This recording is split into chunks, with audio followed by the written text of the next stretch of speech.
காலமெல்லாம் நிறைந்திருக்கும் இன்னிசை குரல் அரசி எஸ் ஜானகியின் உடலுக்கு சக கலைஞர்கள் கண்ணீர் அஞ்சலி செலுத்த முழு அரசு மரியாதை வழங்கி இறுதிச் சடங்குகள் நடைபெற்றன.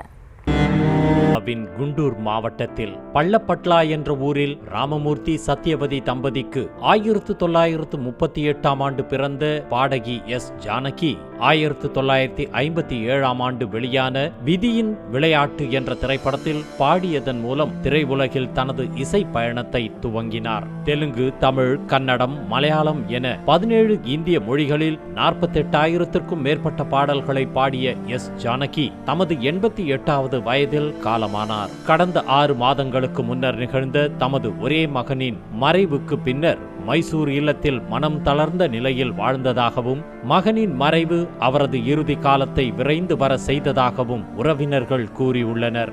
எஸ் ஜானகியின் உடல் காலை முதல் மதியம் வரை மைசூர் மகாராஜா மைதானத்தில் மக்களின் அஞ்சலிக்காக வைக்கப்பட்டது. அவரது உடலுக்கு ஏராளமானவர்கள் இறுதி அஞ்சலி செலுத்தினர்.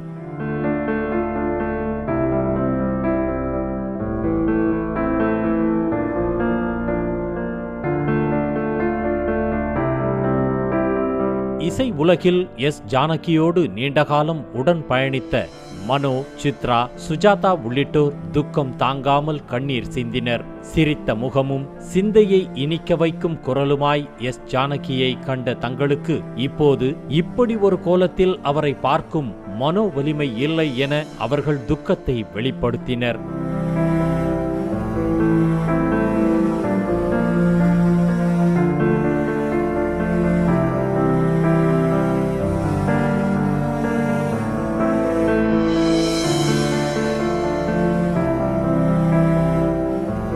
மக்களின் அஞ்சலிக்கு பிறகு எஸ் ஜானகியின் உடல் மைசூர் அருகே உள்ள அவரது சொந்த பண்ணைக்கு கொண்டு செல்லப்பட்டு அங்கு இறுதி சடங்குகள் நடைபெற்றன. அங்கு 30 குண்டுகள் முழங்க போலீஸ் மரியாதை அளிக்கப்பட்டது.